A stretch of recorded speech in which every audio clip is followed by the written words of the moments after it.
All right, here we go. This is Hawk Talk on Melrose. I am Collin. Thank you for tuning in. Now that we are post-spring for football and we're really in the middle of the offseason where not a whole lot is happening, I thought I would have an episode out just for fun. We're going to go over kind of the post-spring, and as now we enter like summer workouts, fall camp, and into the first game, what I kind of vision the depth chart is going to look like. Obviously, a lot of things can happen between now and even fall camp, but then, yes, into the first game. And I'm sure, middle of August, Tyler and I will probably have another episode out where we go over the depth chart where it's a more solidified depth chart, right? But for now, just for fun, that is what I'm going to do today. But two things before we start. Number one, thank you for supporting this podcast in this channel. We've gained a decent amount of subscribers on YouTube, which is awesome. Thank you so much. If you haven't subscribed yet, please do. YouTube is kind of our preferred platform because we do the video. But if you're on iHeartRadio, Spotify, Apple Podcasts, that's great as well. Make sure you also follow us there. Leave a review, like the video on YouTube, share with your friends, share with their coworkers, especially people that are Hawk fans that like to listen to podcasts. Make sure you let them know about us. And we really do appreciate that support. And then number two, before we get into the depth chart, I want to talk a little bit about my experience going to the I-Club event in Carroll on Tuesday night. So I don't live in Carroll anymore. It was actually in Arcadia, Iowa, which is close to Carroll. But Carroll's my hometown. And so I used to go to this I-Club thing every single year. But then since I moved away after college, I just live far enough away where it just didn't make sense. But then the minute I heard Ben McCollum was going to be there, I was like, okay, I'm driving home for that. I'm going to make it a day. I'm going to take a day off and go to it. And so I went to that on Tuesday night. And man, Ben is a great guy. And I think we got the coach. And obviously he's been killing it in the offseason so far, getting players and things like that. But just his character, I mean, he just seems like a high class guy. So I was one of them that stayed after the fact. I know a lot of you guys have probably heard about the story where he helped put away some of the tables and chairs.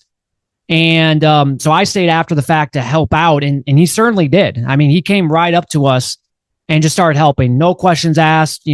He could have easily left when the other coaches left. He still had that hour-and-a-half drive back to Des Moines. Meanwhile, we all just had like a 10-minute drive back to our place, right? And it was like, 9:30 at night. He could have easily left. And no, he stayed back and helped us for a little bit, which was, shows the type of guy that he is. So I thought that was pretty cool. I also had the chance to talk to him for a few minutes. And, we got into my cousin played football at Northwest, and his wife is actually played women's basketball for Northwest. So he knew both of them. So that was kind of an easy way to get into the conversation with him. And then we just started chatting for a little bit. And then Kirk Ferentz was there as well. So I got to talk to Kirk, and, it was a great time. Really enjoyed it there. And, both of them didn't really, when they spoke to everybody, they didn't get really too in detail of different things. Ben pretty much just said that they're really wanting to get at least two more guys in the portal, and then they'll fill the rest of the roster with, high school recruits and things like that, some walk-ons.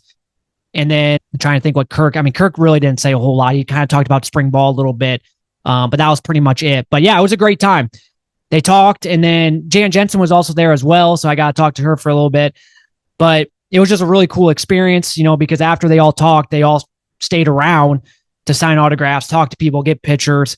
And then, like I said, then Ben obviously stayed even longer and helped us, which according to Scott Doctrine was a little bit different of a situation 2 years ago. Now, I wasn't at that one. Like I said, I haven't been to one for a while, but apparently according to Scott, and I don't know why he would, not tell the truth about this. I mean, this had to happen if he's talked about it multiple times, that after the coaches talked 2 years ago and everybody stayed around, Fran actually went out to the vehicle and just sat in the vehicle. Now, I don't know how long he did, but a little bit different with Ben. Stayed around. Not only did he stay around, but then he also came and helped us put away some tables and chairs. So just a cool experience. I really enjoyed it. And I think, Hawk fans that obviously haven't met Ben yet, just know that we got the guy. Like this guy, he seems like a humble, high character, high class type of guy. And I couldn't be more excited, more proud to have a coach like that, which once again, I'm not trying to bag on Fran, but I just feel like it's kind of like a breath of fresh air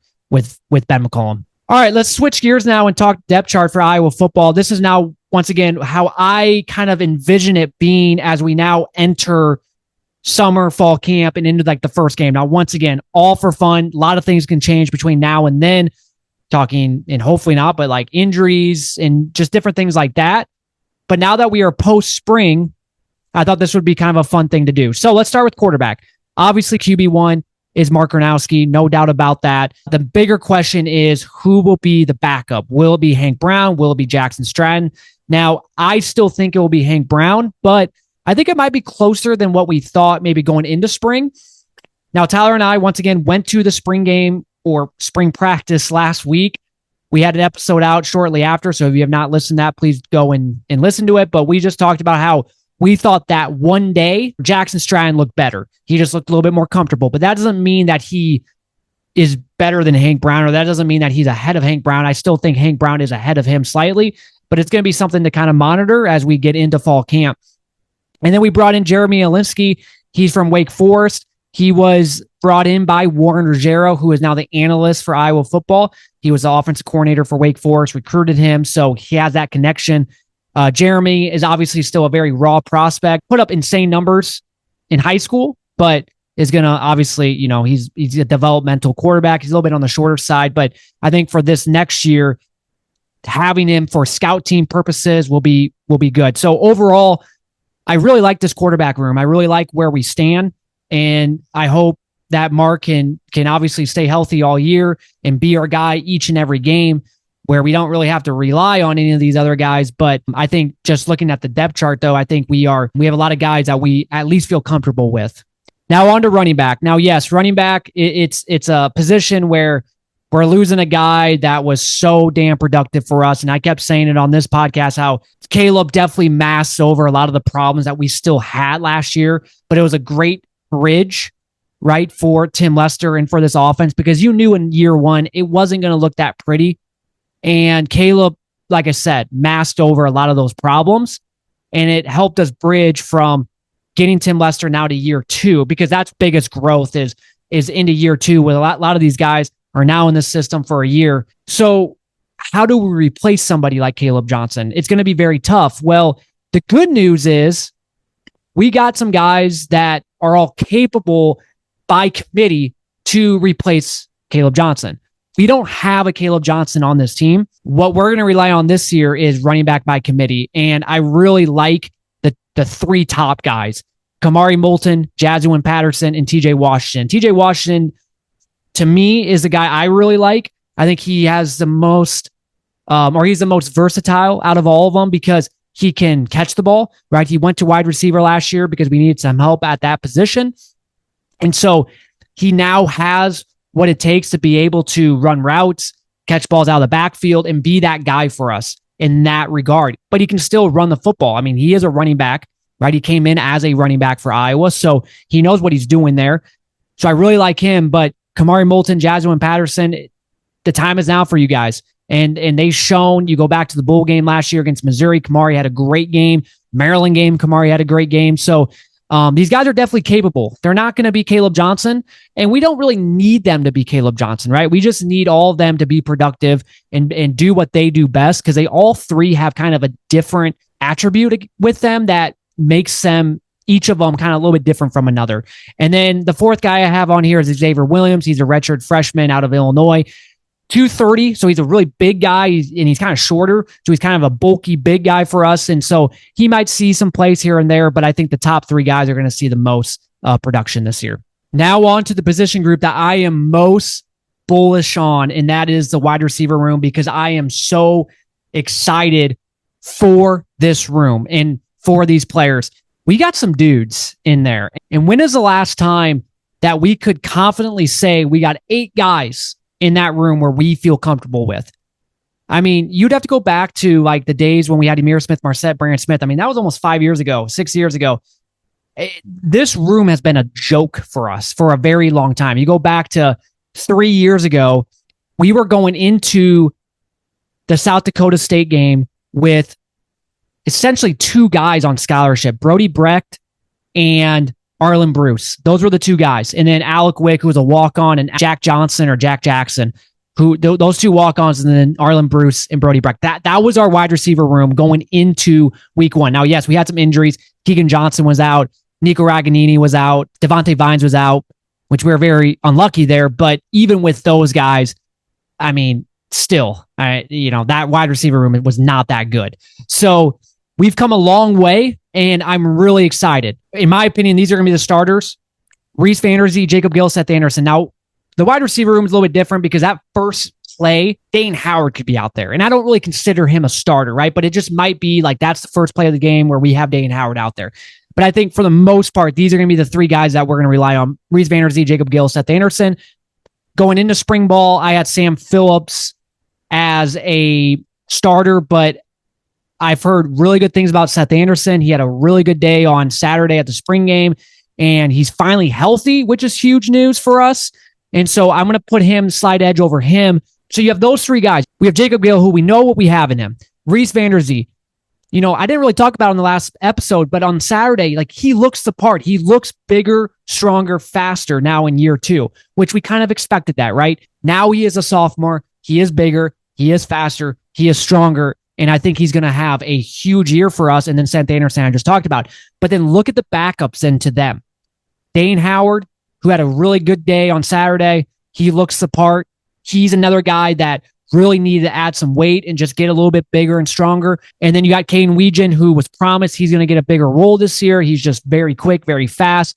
And then Sam Phillips, a transfer. And then behind them, Jerry Bowie, who hasn't played all spring, but, had a good day against Missouri in the bowl game. And then KJ Parker, the young redshirt freshman, who I've been high on since day one. I thought we were kind of lucky that we even got him in the first place because, once again, the wide receiver room has been such a joke. It's hard to get good commits, and he came from a pretty prestigious high school in the Chicagoland, and he put up insane numbers. So I was like, man, I'm surprised we even got this guy. But yeah, so you look at this wide receiver room, and it's like, holy shit. We got some dudes everywhere. We got some size and Reese Vanderzee, Dane Howard. We got some possession-type receivers in Jerry Bowie and Jacob Gill. And we got some speedsters. We got some guys that are quick, fast, twitchy, and Seth Anderson, Caden Weegan, Sam Phillips, and KJ Parker. Yes, we need some of these guys to be the guys for us, but for Iowa football, for a position group that's just been so bad, you can't get much better than this, honestly. For how bad it's been, right? For how bad it's been, you can't get much better than this. And I know a lot of people knocked on John Budmeyer being the wide receiver coach for us when he got hired last spring or last summer, but he's been doing a good job. I mean, he got Terrence Smith last year, a 4-star, who I actually have on here. I don't think he's going to play a whole lot this year because he's only a freshman. And then he just landed another wide receiver. He got Sam Phillips out of the transfer portal, a really nice addition. And he's been able to keep all these guys too, right? In this day and age, sometimes you get some guys that are going to leave. And so it kind of goes to show the type of coach he is to be able to keep some of these guys at Iowa. So I'm really excited for this group. All right, on to tight end now. I think it gets a little overshadowed because of the wide receiver room. Addison Ostrenga, Zach Orthworth, those two guys are going to be the main receiving targets out of the tight end group. And then you got Hayden Large, who's more kind of like the fullback-ish type player, more of the blocker. And then I have Michael Bird on here as well. He's a redshirt freshman out of Omaha. And then you got DJ Vanami, who I do not have on here, but he's from my hometown of Carroll. Kirk Ferentz did talk about him at the I-Club that I attended last week, where he said he's going to see the field this year. I mean, he had a tremendous spring according to Kirk, and he actually had a one-hander at the game or at the practice we went to this last week, but he expects him to play a little bit this year. So expect DJ Vanami as well. But yeah, the tight end room is not going away. Like I said, we've been talking a lot about, Mark Gronowski, and we talk a lot about the wide receivers. We kind of forget about the tight ends, but we still have, especially in Ostrenga and Zach Orthworth. And so just more targets for Mark to throw to along with those wide receivers that we just mentioned. And then 2, offensive line. So I think Bryce George will start when it's all said and done. And so I have him listed here as a starter. So from left tackle to right tackle, I have Bryce George, Bo Stevens, Logan Jones, Cade Pieper, and Jennings Dunker. Those are the 5 guys I think will start. Now, maybe Bryce George won't start and it'll be Trevor Lauck, or maybe it'll be Jock Dotzler. I don't know, but I just think Bryce George will start. And what a good problem to have if he does start, because then you do have guys like Trevor Lauck and Jack Dotzler as backups to either Bryce George or Jennings Dunker. Obviously, we had the injury scare to Jennings Dunker this last week, but it sounds like he'll be back in August. So this is a pretty good offensive line as long as we stay healthy. Bo Stevens, a lot of career starts, Logan Jones, a lot of career starts. He could have went off to the NFL if he wanted to, decided to come back. James Dunker, same thing. And then Cade Keeper, who is a little undersized at like 280, but he's very, very strong. And he actually, if you go back and look at the PFF grades, he actually graded the best out of all of these guys. Now, he only had like 106 snaps last year. So it wasn't a lot of snaps, but he did grade the best out of all of them. He has a lot of upside. So if Bryce George can come in, he was at Ferris State, D2. So the transition from that to playing Big Ten, it's good that we play like Albany week 1. I know we play the Iowa State, which will be tough. And then we play UMass right after that. Might give him some time to kind of transition from playing D2 to D1. But if Bryce George can be the guy, that's huge for us. Then we're solidified there, because that was a big question mark going into spring is, are we solidified at the left tackle spot? Because we feel good at every other position. Are we solidified there? And then it really comes down to like backups for us. I just mentioned the 2 tackles. And then inside, you got Lane Jones, Michael Malinsky, and then Canyon Leonard on the outside as well. So a lot of those guys, hope is like we don't have to play those guys because, these 5 hopefully are the guys for us as long as they stay healthy. Definitely a room that is improving. And we got really lucky that Logan Jones, James Dunkers decide to stay for one more year. It really helps bridge that gap between some of these younger dudes that I think are going to be good for us, but might still be a year out. On to the defense. Let's start with defensive line. Man, I like these starters. I have both defensive ends, Ethan Herkett, Max Llewellyn. And then at defensive tackle, I have Aaron Graves. And I think Jonah Pace, when it's all said and done, will start over Bryce Hawthorne and Jeremiah Pittman. Jonah Pace had a pretty good day on Saturday. And that's not really the main reason why I think he's going to start. I just think experience-wise, he's played a lot of snaps at Central Michigan. I know Central Michigan and Iowa, it's completely different. I get that. A little bit better competition that you're facing. But I think when it's all said and done, just as his experience alone, and he has the size and the makeup to be a starter, I think he will. Now, and I know Phil Parker talked about this, replacing Y.A. Black, it's like replacing 2 guys. And that's why it was so critical that we went out and we got 2 guys. It wasn't just Jonah Pace. We got Bryce Hawthorne, who's also had a nice spring. And then the hope, it hasn't happened yet, but can Jeremiah Pittman, who's been now in the program for at least 3 years, maybe 2 to 3 years, can he take that next step and be the guy for us? And then at the defensive ends, the backups, Brian Allen, who was out all of spring, but will be back for summer. Love that guy. I just think he just brings like an energy when he's out there. And then Kenneth Merriweather, who's also been in the program for a few years now. So I have those 2 as the backups.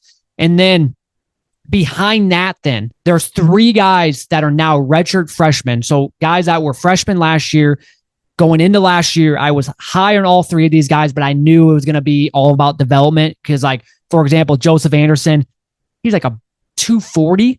So he's not very big, or he might not even be 240. He might be like 230. So I knew he was going to be a guy that, like, got to add some weight, and then maybe he'll take off. Chimichineki, he's a guy that I'm really excited for, a guy that can play both defensive end and defensive tackle for us. I think he's going to see the field a lot this year. And then Devin Kennedy. Now, this guy, he's out of Arizona.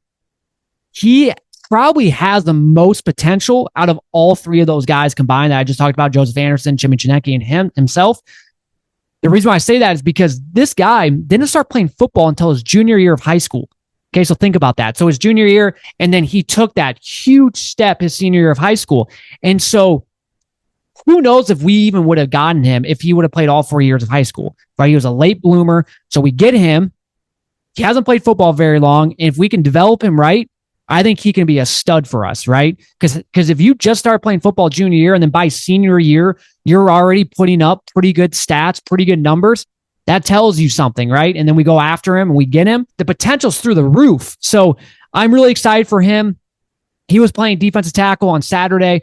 And then the 2 walk-ons, Will Hubbard and Luke Gaffney, I was listening to Legends of Listeners, and they say it perfectly. Like, those 2 guys, it's just good to have them, right? For just depth purposes. And maybe it's like that one possession where it's like, hey, we need you out there, get a couple snaps in. And yeah, I mean, we're not expecting much out of those 2, but if they play ever so often and just kind of help free the load a little bit, great news.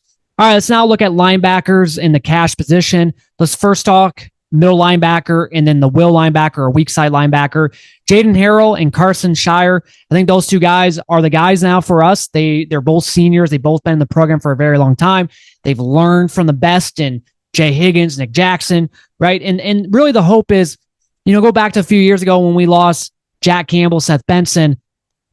Can Jay Higgins and bringing in Nick Jackson, who was a huge transfer portal commit for us, can those two be able to replace what we were losing? And they did a great job. So now it's, can these guys replace who we are losing from this past year? And if they can get close to that, that's huge news. And then the other linebacker, Jackson Resroth, I think he will be the starter. But when we have the cash position out there, it'll be Cohen Entringer. And I think Cohen will be the guy. I think it was kind of going back and forth between Zach Lutmar and Cohen, but I think Cohen Entringer will ultimately be the cash. And so he'll probably be out there more times than not. But when he is not out there, I think Jackson Resroth will be the other linebacker for us. And then to the secondary. So I actually have Shaheed Barrows, who is a South Dakota corner. I think he will be the starter by week 1. I think he will beat out Deshaun Lee. I just think he has way more upside in his potential and his experience. And so is Deshaun Lee. I'm not saying he's not, but I think he will beat out Deshaun Lee by week 1. Now, if he doesn't, that doesn't mean it's a bad thing. That means, hey, Deshaun Lee, the coaches trust him and he's out there. But I do think Shaheed Barrows will be the starter alongside, then on the other side, TJ Hall. I think TJ is going to be the solidified corner for us. I know Tyler and I have been talking about that the last few episodes. Who's going to be the corner that we can trust? Who's going to be the corner that can lock down one portion of the field? I don't think we really have a corner that is going to be just a true lockdown corner that quarterbacks are never going to want to throw to. But I think TJ Hall is going to be the most consistent corner for us. You see the potential in him. You see the size with him. So I think he can be the guy. And then at safety, when we're not in the cash position, Cohen Entringer will be the starting strong safety. When we do have the cash out there, it will be Zach Lutmar. And then Xavier Wampa will be the free safety who switched from strong safety, but probably a good thing, right? It sounds like he's really grasped onto that position and he has a great attitude and he's been playing really good. So that's huge. We really need a final good year out of Xavier. We really need that 5-star potential out of him this year. And so that's how I think the starters will go. And then the backups in will be Deshaun Lee and Jalen Watson and Rashad Godfrey at the corner spot. I mean, that's pretty good depth there if you think about it. Getting Shaheed Barrows was pretty big, especially if he's going to start, because then you got some backups that you at least feel comfortable with.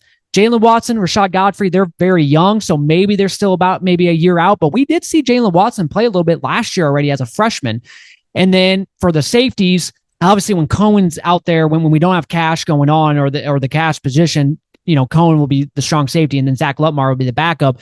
But then I think Kale Koliak will be the backup free safety. He was actually starting this last Saturday because Xavier was out. And then Ty Hutkins, safety from Purdue that we just picked up, he still has 3 years left. He played a lot of special teams last year for Purdue. He's probably still a year out, but he'll be a backup for us as well. A much needed depth guy, right, that we really need at the safety position. So getting him was pretty big. All right, now on to special teams. This one was pretty easy. Obviously, punter will be Reese Dakin. Kicker will be Drew Stevens. I think the snapper will be Bryant Worrell. He's from Boston College. He's at transfer. Really needed somebody. I don't know if they were 100% confident with the guy that they had now. So we go out and we get him. And then I think the kick returner and the punt returner will obviously be Caden Weegan, but the main story will be then, especially on the kick return, who's going to be the other guy next to him? Will it be TJ Washington? Will it be Sam Phillips? Will it be one of the running backs and Kamari Moulton? No, I mean, I don't know. Like who will be that other guy? Obviously now with John Nestor gone, he was the other punt returner, the backup punt returner. I have TJ Washington on here because I think he probably has the most upside out of all the other guys not named Caden Weegan. And then I also have Sam Phillips because LeVar Woods talked about Sam Phillips when he was kind of naming a bunch of different players that could either be a punt returner or a kick returner for us. So that is the special teams end. So that is it. I mean, that is how I kind of feel the depth chart is going to be laid out. Once again, a lot of things can change between now and, summer and August and the first game. But for right now, that's just how I kind of envision it. And to be completely honest with you, as long as we stay healthy, I mean, there's position groups where it's like, yeah, we got to stay healthy, right? Like offensive line, secondary, especially, the safeties, corners. Like there's position groups where like we got to stay healthy at. But I think if we can, this is a pretty solid team, right? We keep talking about that on this episode. I know every year, we get excited for every team that we have, but I'm feeling really confident with this team. Now, obviously, we have a way tougher schedule this year, so it's going to be tough. It's going to be challenging. But I think if the offense can take that next step, and if Mark can be the guy for us and have a really good year for us with the wide receivers that we have, with the offensive line, with the running backs, I think the offense is in really good position. And if the offense is in really good position, we don't need the defense to be some elite defense. Now, it'd be great if they were elite. It would be great if they went back to 2023, 2022 defense, but we don't really need it to be elite if we have an offense that is capable of putting up points, right? If it can just be solid, if it can be solid. I'm thinking of LeVar Woods after that press conference. He was talking about using the word solid. But if it can just be good and pretty good, then I think we can have a really good year this year. Now, once again, schedule-wise, way tougher. So, it'd be nice if we had last year's schedule again, right? Where really the only really good team we faced was Ohio State, and then we got, Iowa State, Wisconsin, Nebraska all at home. But the good thing about this year, though, is we got really the tough opponents, or some of the tough opponents, like Oregon and Penn State. They're all at home, right? But then we have to go on the road at USC. We have to play at Iowa State. We have to play at Wisconsin, at Nebraska. It's going to be pretty tough, right? But if we have the offense, I think we can be in a lot of these games given our defense, because the one thing that we have is Phil Parker. We're never going to be horrible defensively, right?